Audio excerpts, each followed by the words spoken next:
Hello fellow journey runners, how are you doing? If you are part of the Super Easy Beginners Runner program, then you are on week 2, day 6, which is a rest day.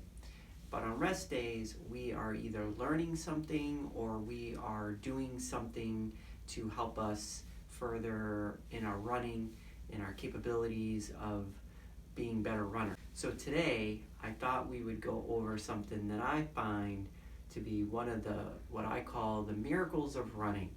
I wish I knew this a long time ago, but I just discovered this not too many years ago, but it has been a game changer for me, which is foam rolling. When I started foam rolling, my legs were angry but thankful at the same time, if you can believe it. And it's part of my warm-up on everything that I do, whether I'm running a race, going out there for a practice run, a speed run. This is my warm-up. I do this first, and then I get into my stretching routine. Between those two, I'm ready to go running. But after I'm done running, I'll use this, and this makes my legs feel a whole lot better, and I can do a lot more because this is amazing. So if you haven't bought one, go out there and buy one. If you notice, my legs are all marked up, and there's a purpose for that, because these are the parts that we're going to be rolling with the foam roller.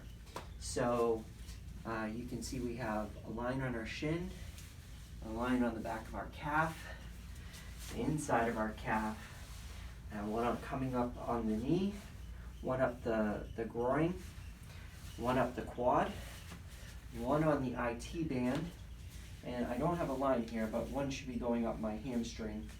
And we have, I don't have lines on my glutes, but we have some glutes that will roll out. So those are the parts we're going to trigger or target, and there are 3 ways that we can use a foam roller to get the pressure that we need. If you start off, and this is your first time using a roller, you may want to start off with using gravity. What I mean by that is just moving and letting your legs sit and move them with your legs. Say I'm doing my calves right now. Just move the foam roller and let your legs sit in those areas. You can move pretty quick and just let them sit and move them up. The other way is to actually push up on your arms, so you're holding up your body and rolling back and forth on the roller. The third way is to actually use your body to create more pressure on areas to help you roll those areas out. All right, so those are the 3 types of pressures. You need to choose which one fits you best, and it will be different for each part of your body. Some may be more sensitive than others. So let's now go through the actual full process of rolling out each part of the body. So the first thing I'm going to do is work on the calves, and the big part right here, this line. And for me, the other thing we want to do is make sure we do not hit these sensitive areas, our bones and our tendons. We don't want to roll over those. We want to stay on our muscles and target those. So here we go. And then you can just roll back and forth. Then after a few times, I will actually roll over. So you'll see I have this line here and this line here. So when I twist, I go on those and get right into those muscles. Again, you can use gravity, just lift your body, or you can leverage your body and do both sides.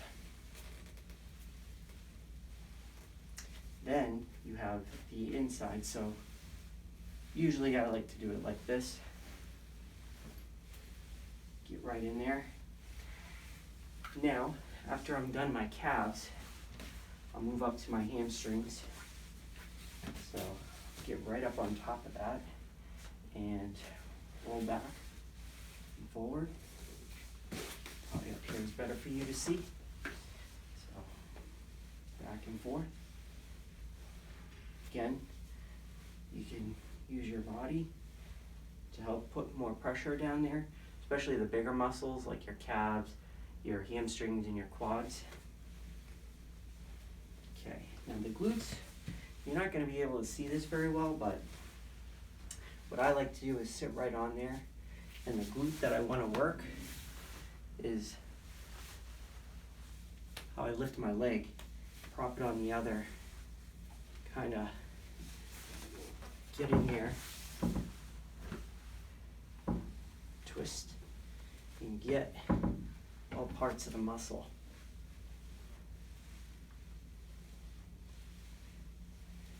And then I'll do the other side.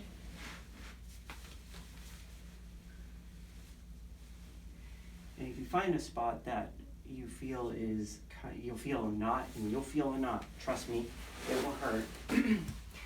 You can sit on that spot for a little bit and let the pressure sit on there and try to work out that knot. So, all right, so that's the underside of the legs. We'll now work on the outside, insides, and the rest of my legs.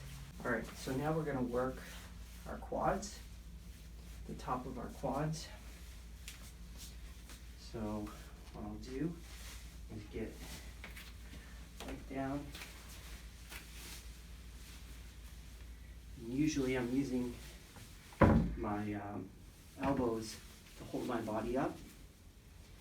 And again, you can use your body to really get in there to put more pressure on the quads. So I've got my legs crossed and just rolling. So you get to decide how much pressure to put on there. Then probably one of the most discussed is the IT band. Do your own research on that. Some people say do not roll your IT band. I actually do. What I do is I like to get right up to the knee and kind of just use my other leg to hold me, and I allow myself to put as much pressure as I want on that part, and I'll roll with the support of my foot and my two hands. Yeah, you can feel that. Whew. All right, then you do both sides. Then what I like to target is this muscle right here. This one actually helps my knees a lot. It's a little awkward to get in there. I kind of angle this and at the same time kind of lift my leg up and kind of get right in there into that angle and put some pressure on there. Then from there, after I do that, I'll put it back here and I'll work on my groin area here, the inside. So one leg kind of back and flat, and this one kind of rolling right into the groin. Again, don't go too far, because that will hurt. All right, then after that, we only have our shins left. So the shins, again, target this meaty part of your leg, or your lower leg here. And actually, let me show this side. And you can go like this, put as much pressure on there as you want, or really get some weight on there and roll it out. Okay. Finally, I like to do my upper back, my shoulders. Do not roll on your kidneys. That would be bad. I get right up there and roll. And after long run, sometimes carrying one of those water bags, my shoulders can get tight. This helps that out a lot too. So that's the stretching or the rolling. And how do I do it now? The speed is important, and I use different speeds based on what I'm trying to roll for. So let's get into that. Okay, if I'm going to do a practice run, track workout, or even a race, I actually move through this pretty quickly. So for instance, I don't spend much time unless I feel a knot. Then I may sit there for a little bit longer, but what I'll do is I'll just go in here and move pretty quickly. And if I'm feeling good when I'm doing that, then I'll put extra body weight on those areas. And I'm feeling pretty good doing this video, so a lot of my muscles are feeling pretty good. All right. After a run, after a race, after a speed workout, I'll go much slower. I'll take my time, get right in there, and go slower. Sometimes I'll even just sit there, and if I feel a knot somewhere, I may just sit and hold it just like that, especially after. Now, sometimes we don't have time to do full rolling, stretching, and all that. My tip for you there is to just get right to the target areas that you usually have problems on. So for me, it's usually my quads, my hamstrings and my calves. So if I'm in a pinch, I'll just work on my calves, roll those out, and I'll work on my hamstrings.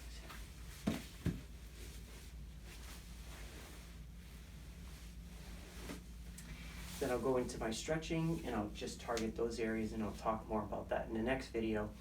But that's pretty much it. Again, I really suggest you buy one of these. These are a lifesaver, and they will let you perform better, longer, each and every day. So I'll see you on the next video. We'll talk about stretching.